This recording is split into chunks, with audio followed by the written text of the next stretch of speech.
La Bible nous révèle clairement qu'il y aura un homme qui prendra le contrôle de toutes choses et gouvernera le monde, comme aucun autre leader de l'histoire de l'humanité n'a réussi à le faire. Cet homme sera charismatique et aura un discours qui conquérera toutes les nations. Tout son pouvoir de persuasion convaincra les habitants de la terre qui, entre ses mains, aura résolu tous les problèmes. La vérité est que le monde n'a jamais vu quelqu'un d'aussi puissant, influent et intelligent que cet homme, et cela se produira pour une seule raison. Il détiendra entre ses mains le pouvoir venant directement de l'ennemi de notre âme, Satan. Voyez d'ailleurs ce que dit la Bible à son sujet. Dans le deuxième épître aux Thessaloniciens, chapitre 2, l'apparition de cet impie se fera par la puissance de Satan, avec toutes sortes de miracles, de signes et de prodiges mensongers, et avec toutes les séductions de l'iniquité pour ceux qui périssent, parce qu'ils n'ont pas reçu l'amour de la vérité pour être sauvés.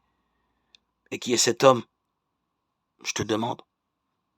C'est l'Antéchrist, l'être maléfique, qui s'élèvera contre Dieu et s'exaltera au-dessus de toute chose, jusqu'à s'asseoir dans le sanctuaire du Seigneur et affirmer qu'il est lui-même Dieu.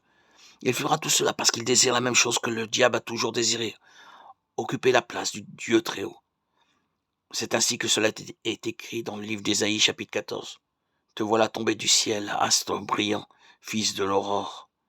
Tu es abattu à terre, toi le vainqueur des nations. Tu disais en ton cœur, je monterai au ciel, j'élèverai mon trône au-dessus des étoiles de Dieu, je m'assirai sur la montagne de l'assemblée, à l'extrémité du septentrion.